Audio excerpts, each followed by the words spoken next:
Welcome to Level Up Education. Level Up Education provides quality education. Last class में हमने addition of vector and subtraction of vector किया था. Part 3 में हमारा था addition of vector, subtraction of vector. उससे पहले पार्ट 2 में था geometrical representation of vector, angle between vector. तो आज केवल न्यूमेरिकल की क्लास हो रही है. यदि कोई बच्चा पार्ट 1, 2, 3 नहीं किया है तो फिर जाके एक बार देख लो, फिर पार्ट 4 पे आना जो केवल न्यूमेरिकल रहेगा अपने लिए. स्टार्ट करते हैं रिजल्टेंट से. तो पहला क्वेश्चन देखो, we have two vector 3 and 4, their resultant can not be. अब हमारे पास दो वेक्टर है. क्या है? दो वेक्टर है, 3 और 4. अब कौन ऐसी रिजल्टेंट है इन चारों में से, कौन ऐसी रिजल्टेंट है जो 3 and 4 की नहीं हो सकती? जो वेक्टर 3 and 4 हमारे पास है, 3 and 4 जो हमारे पास वेक्टर है, किसकी रिजल्टेंट 2, 6, 8 and 4 नहीं हो सकती? We have two vector 3 and 4, their resultant cannot be. सोचो रिजल्टेंट निकालने के लिए क्या करते थे भाई? R max R mean निकालने के लिए क्या करते थे? R max equal to vector A plus vector B. Vector A दी हुई है, वेक्टर A 3, वेक्टर B कितनी दी हुई है? 4. तो कर लो ना, 3 + 4 कितनी आ रही है? 7. R mean equal to vector A minus vector B, vector A minus vector B. 3 - 4 क्या हो रही है? मैग्नीट्यूड ऑफ -1 होती है. कर लोगे? अब देखो भाई, रिजल्टेंट क्या नहीं हो सकती है. पहले तो ये देखो रिजल्टेंट हमारी कहां से कहां बिलोंग कर रही है. हमारी रिजल्टेंट कहां से कहां बिलोंग कर रही है. रिजल्टेंट बिलोंग करने की रूल क्या होती है? R mean is less than equal to R mean is less than equal to R and R is less than equal to R max. R mean क्या है अपने पास? 1. R max कितनी है? 7. 1 is less than equal to R and R is less than equal to 7. हमारी resultant कहां से कहां belong करेगी? 1 से 7 तक, 1 से 7 तक. अब यहां देखो, रिजल्टेंट कैन नॉट बी. कौन सी रिजल्टेंट नहीं हो सकती यार? इसमें कौन सी नहीं हो सकती है? चेक करो ना. 2, 1 and 7 के बीच में है, ये हो सकती है, ये रिजल्टेंट पॉसिबल है. बट क्वेश्चन में पूछा which can not B. 6 possible है क्योंकि 1 से और 7 के बीच में है. अब 8, यहां क्या दिखा? 8. मैक्सिमम रिजल्टेंट हमारी कितनी हो सकती है? 7. यहां कितनी है? 8. इट मींस हमारा ये ऑप्शन सही है. आगे नहीं बढ़ेंगे क्योंकि 4 रिजल्टेंट हो सकती है यार, क्योंकि हमारी रिजल्टेंट बिलोंग कर सकती है 1 से 7 के बीच. नेक्स्ट क्वेश्चन करो. Out of the following resultant which can not be 4 newton. Next question है, out of the following resultant which can not be 4 newton. अब हमारे पास ऑप्शन दी हुई है 2 न्यूटन. अब बताओ किसकी रिजल्टेंट 4 न्यूटन नहीं हो सकती है? किसकी रिजल्टेंट 4 न्यूटन नहीं हो सकती है? करो भाई, आर मैक्स आर मीन निकालो ना. क्या करोगे? R max and R mean find करो. पहला ऑप्शन चेक करो. फर्स्ट ऑप्शन मैक्सिमम रिजल्टेंट कितनी हो रही है? 2 + 2 4. आर मैक्स कितनी हो जा रही है? 4. आर मीन कितनी हो रही है? 0. हमारी रिजल्टेंट कहां से कहां बिलोंग कर रही है? 0 से 4.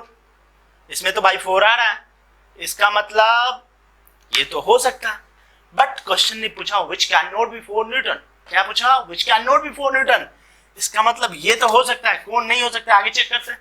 यहां से देखो, आर मैक्स 2 + 4 6. आर मीन क्या हो जाएगी? 2 हो जाएगी. क्यों? Vector A minus vector B, magnitude of vector A minus vector B. R mean निकालो. सेकंड के लिए mean, R mean equal to vector A minus vector B. Vector A is 2 - 4, it means 2. Max तो पता ही है, 2 + 4 6 और 2 और 6 के बीच में 4 तो आ रहा है. बट क्वेश्चन ने पूछा which can not be 4 Newton. तो हमारा ये भी ऑप्शन गलत है, ये भी ऑप्शन गलत है. तीसरा ऑप्शन पे आते हैं. 2 Newton and 6 Newton. 2 Newton and 6 Newton. यहां आर मैक्स हमारा क्या हो रहा है? आर मैक्स क्या हो रही है? 8 न्यूटन. आर मीन क्या हो रही है? 4 न्यूटन. चेक कर लेना खुद से. अब इस ऑप्शन पे आ जाओ भाई। अब लास्ट वाला ऑप्शन है हमारा 2 न्यूटन एंड 8 न्यूटन, दो फोर्स दी हुई है।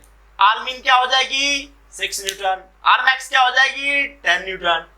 अब भाई यहाँ पे देख रहे हो यार, यहाँ पे ये फोर्थ ऑप्शन के लिए चेक करो, फोर्थ ऑप्शन चेक करो, आर मैक्स कितनी हो रही है 2 + 8 10, आर मीन कितनी हो रही है 2 - 8, 2 - 8 = 6 न्यूटन। अब देखो हमारा रिजल्टेंट कहां से कहां बिलोंग करता है, आर मीन से आर मैक्स तक, आर मीन से आर मैक्स तक। अब भाई 6 से 10 ही रिजल्टेंट आएगा, चाहे 6 हो 7 हो 8 हो 9 हो 10 हो, which cannot be 4 न्यूटन। कौन 4 न्यूटन नहीं हो रहा है, यही नहीं हो रहा है भाई। ओके चलो ये ऑप्शन सही है, टिक लगाओ, वीडियो पॉज करो और लिखो इसको। नेक्स्ट क्वेश्चन करते हैं।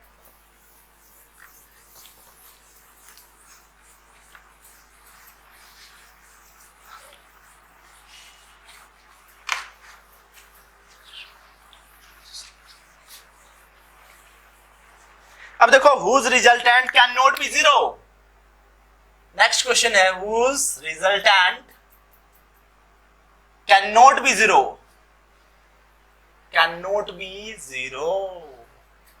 पहला ऑप्शन लिख लो 10 10 10, दूसरा ऑप्शन हमारे पास है 10 10 20, तीसरा ऑप्शन है 10 20 20, चौथा ऑप्शन है 10 20 and 40। भाई चेक करो whose resultant cannot be 0, किसकी रिजल्टेंट 0 नहीं हो सकती। फिर सेम क्वेश्चन है कि नहीं, जो इससे लास्ट क्वेश्चन किया वही क्वेश्चन तो है। मैंने वहां पे बोला था which cannot be 4 न्यूटन, यहां पे बोल रहा हूं which cannot be 0। चेक कर लो ना, वेक्टर ए चेक करने का रूल है अपने पास, वेक्टर ए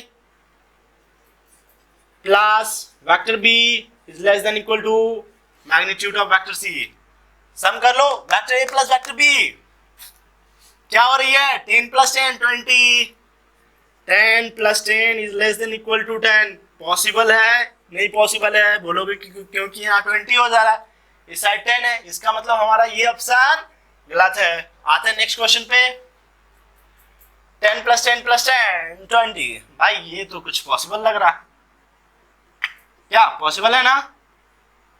ठीक है तीसरा ऑप्शन चेक करते हैं। आप तीसरा ऑप्शन चेक करो क्या पॉसिबल है या नहीं, ये तो पॉसिबल है।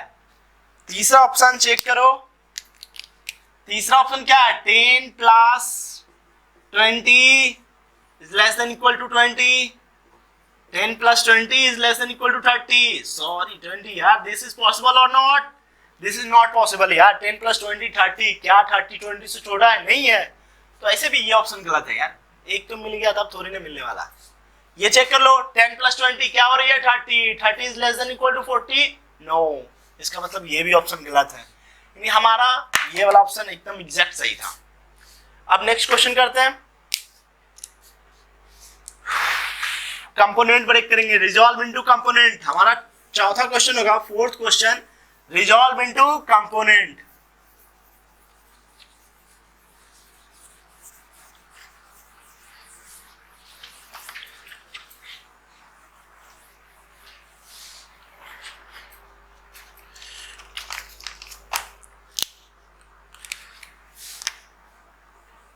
resolve into component, resolve into component। भाई ये 60 दी हुई है डिग्री एंगल दी हुई है और यहाँ पे 5 दी हुई है। रिजॉल्व इनटू कंपोनेंट, कंपोनेंट में रिजॉल्व करना है। पहले क्या करोगे, कंपोनेंट ब्रेक करने के लिए सीखो। क्या करना है, कंपोनेंट ब्रेक करने के लिए सीखना है। मैंने सेकेंड पार्ट में बताया था यार कंपोनेंट कैसे ब्रेक होती है, देखो एक बार फिर से मैं बताता हूं। राइट एंगल ट्रायंगल बना लो, चलो थीटा लिखते हैं। अब भाई थीटा के बगल वाला लाइन को क्या बोलते थे, थीटा के बगल वाले लाइन को बेस बोलते थे। क्या बोलते थे, बेस बोलते थे। ये तो बचपन में तुम लोग पढ़ा होगा यार, नाम ले लो A B C. Sine theta का फॉर्मूला बताओ, sine theta equal to perpendicular by hypotenuse, perpendicular by hypotenuse. Perpendicular कौन सी लाइन हो गई, बीसी, हाइपोटेनस कौन सी हो गई, एसी। इट मीन्स BC बाय AC।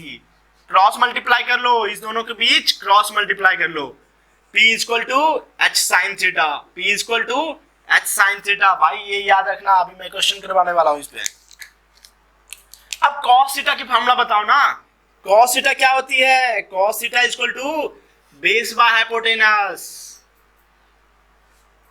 भाई बेस कौन सी है? AB। बेस कौन सी है? AB। It means AB by AC। Cross multiply कर लो यार।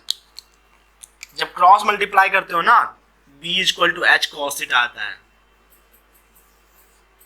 अभी कुछ देर के लिए माइंड में बैठा लो, B equal to H cos theta, P equal to H sin theta. क्या मन में बैठा लो, दिमाग में छाप लो। P equal to H sin theta, B equal to H cos theta. अभी करते हैं नेक्स्ट क्वेश्चन। अभी एक से एक चीज दिखने वाला होगा तुमको। Okay, all are good. अभी नेक्स्ट क्वेश्चन करते हैं।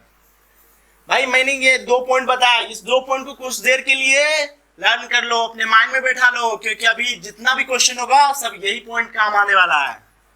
वैसे मैं बोर्ड पे लिख दे रहा हूं, P equal to H sine theta, B equal to H cos theta.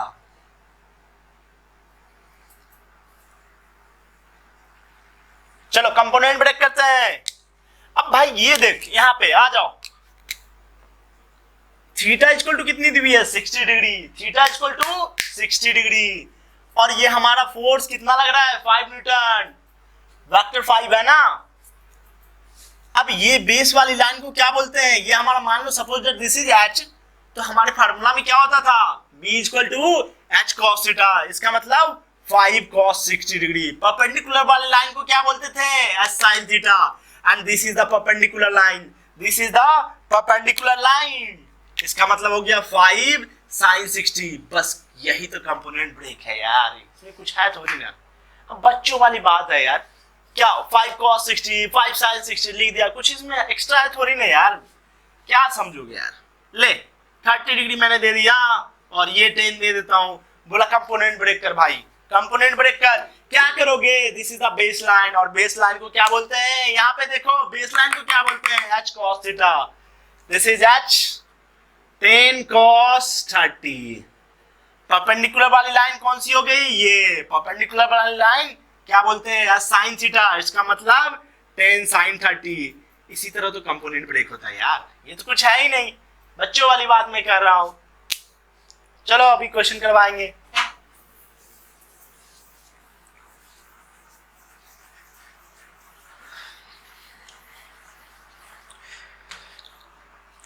एक छोटी सी क्वेश्चन है, देख लो। ये अपन 30 डिग्री इस साइड से आ रही है, दिस इज 10। चलो कंपोनेंट ब्रेक करो भाई। ये क्वेश्चन तो खुद से क्या करो, करो। This is 30 degree. Base line कौन सी हो गई? This is 30 degree. Base line कौन सी होगी भाई, बताओ ना। ये बेस लाइन हो गई। बेस लाइन पे क्या लिखते थे? B equal to H cos theta. इसका मतलब 10 cos 30 डिग्री। परपेंडिकुलर वाली लाइन कौन सी होगी? ये, और ये perpendicular equal to H sin theta. It means 10 sin 30 degree. भाई इतना तो अब पता चल गया कंपोनेंट कैसे ब्रेक करते हैं। अब आते हैं क्वेश्चन पे। ये तो छोटी छोटी बातें मैं बता रहा था आप लोग को, अब क्वेश्चन करेंगे सब कुछ क्लियर होते जाएगा। यदि और नहीं समझ में आया तो मैंने डिटेल में पार्ट 3 में बताया यार, जाकर उसमें देखो ना, पार्ट 1, 2, 3।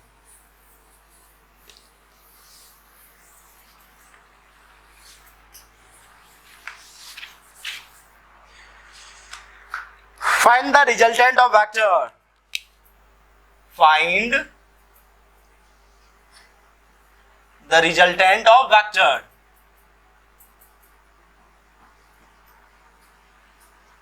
चलो एक क्वेश्चन लेते हैं भाई। VMC का मॉड्यूल सॉल्व किया करो यार। यदि जिसके पास VMC का मॉड्यूल है, VMC का मॉड्यूल सॉल्व किया करो। अब मैं उसी से क्वेश्चन करवाता हूँ यार, चाहे उसका वर्कबुक हो, चाहे उसका इन चैप्टर एक्सरसाइज क्वेश्चन हो।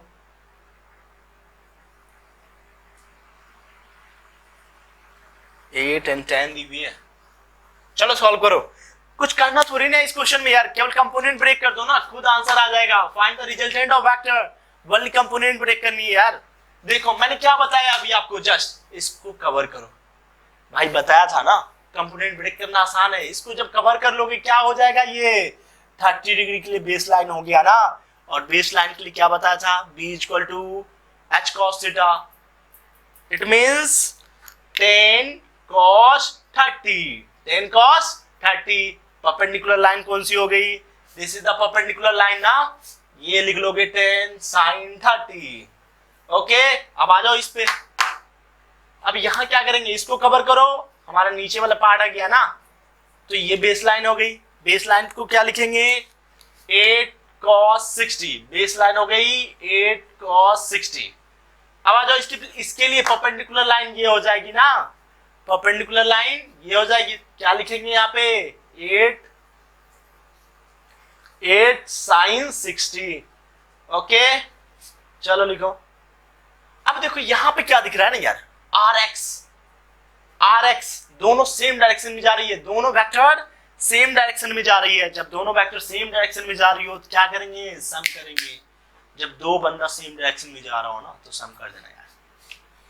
RX equal to 10 cos 30 plus 8 cos 60. भाई cos 30 की वैल्यू क्या होती है, √3/2. इसलिए लिखो √3/2 प्लस 8 cos 60. cos 60 की वैल्यू क्या होती है, 1/2. कट कर लो तो यहां से आ रही है 5√3 प्लस 4. चलो यहां तक लिखो. अब RY कंपोनेंट निकालो. RY कंपोनेंट निकालने के लिए क्या करेंगे, RY is equal to 8 sin 60 minus 10 sin 30.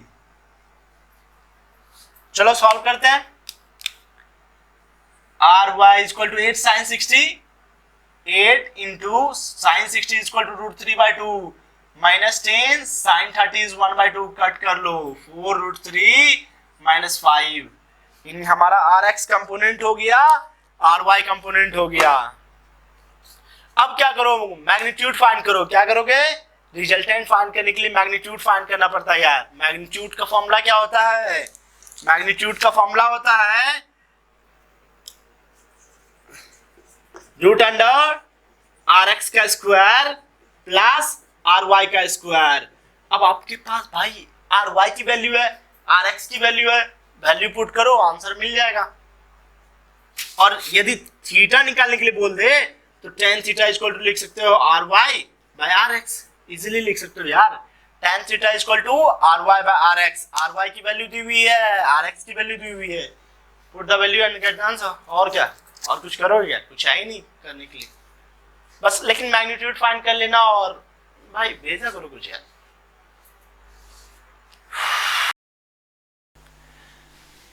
Find A and theta if the sum of the given vector is 0. चलो नेक्स्ट क्वेश्चन करते हैं. Find A and theta if the sum of the given vector is 0.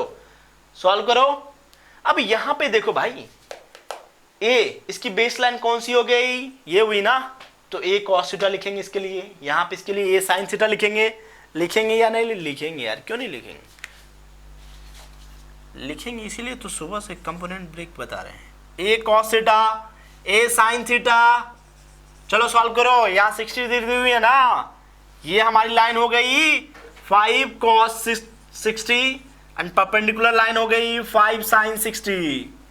चलो अब next step क्या लेते थे, balance x component and y component. बहुत आसान है यार, balance x component and y component करो ना, कुछ ज्यादा थोड़ी ना अपना यार. बैलेंस x कंपोनेंट,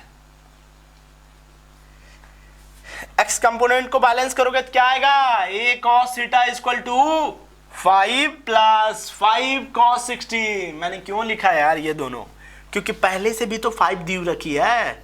5 भी इसी डायरेक्शन में जा रही है और हमारा 5 cos 60 भी सेम डायरेक्शन में जा रहा है. क्या करेंगे, सम करेंगे, और कुछ नहीं कर सकते, ऐड करेंगे यार. 5 plus 5 cos 60. A cos theta equal to easily लिख सकते हो 5 1 प्लस cos 60. अब चलो y कंपोनेंट को बैलेंस करते हैं. लिखेंगे balance y component, unbalance y component करने के बाद हमारे पास रिजल्ट आ रही होगी कुछ इस तरह का. A sin theta is equal to 5 sin 60. 5 sin 60. अब क्या करोगे यहां से भाई, tan थीटा इक्वल टू क्या होता है, यहां दिख रहा है तुमको, क्या फाइंड करना है, थीटा. थीटा फाइंड करना है ना, तो सोचो tan थीटा इक्वल टू क्या होता है, tan थीटा इक्वल टू होता है sin theta by cos theta. अब यहाँ दिख रहा है sin थीटा की वैल्यू हमारे पास है, cos थीटा की वैल्यू हमारे पास है, तो tan थीटा इक्वल टू जब होती है sin theta by cos theta, तो इजीली लिखो ना, tan theta equal to sin theta by cos theta. अब यदि मैं कोई कांस्टेंट टर्म a ऊपर भी लगा दूं और a नीचे भी लगा दूं, यार कोई फर्क ही नहीं पड़ता है, एज यूजुअल रह सकता है, क्यों नहीं रह सकता, इतना तो सबको पता है। a sin थीटा की वैल्यू क्या है, 5 sin 60, आराम से लिख सकते हो ना 5 sin 60, और इसका वैल्यू क्या लिख सकते हैं भाई, यहां से उठ के तुम लोग यहाँ आओ, आओ यार आ जाओ, tan theta is equal to a sin theta की वैल्यू है 5 sin 60, 5 sin 60, और a cos थीटा की वैल्यू है 5 1 प्लस cos 60। चलो 5 और 5 कैंसिल हो रहा है क्या, करो ना कैंसिल यार, 5 5 cancel, tan theta equal to sin 60 की वैल्यू क्या है, tan theta equal to sin 60, it means √3/2 by 1 plus cos 60 की वैल्यू 1/2, इतना तो सबको आता होगा ना यार, √3/2 2 प्लस 2, यहाँ से 3/2 कट कर लो, कट करने के बाद 2 and 2 विल बी कैंसल, यहाँ से निकल के आ रहा है 1/√3, क्या निकल के आ रहा है 1/√3, और थीटा की वैल्यू क्या होती है 30 degree, 1/√3 tan theta equal to 1/√3, it means theta equal to tan inverse 1/√3, theta की वैल्यू 30 आ गई। अब a की वैल्यू फाइंड करो, क्या फाइंड करना होगा, a की वैल्यू फाइंड करना होगा, क्या करेंगे, यहां आके देखो, यहां आके देखो, a sin theta equal to 5 sin 60, a sin theta equal to 5 sin 60, कोई इक्वेशन ले लो ना, उठा लो ना कोई दो में से कोई इक्वेशन, आराम से कर लेंगे। चलो उठाते हैं एक कोई इक्वेशन को, मैं एक इक्वेशन उठा रहा हूं, a sin theta equal to 5 sin 60,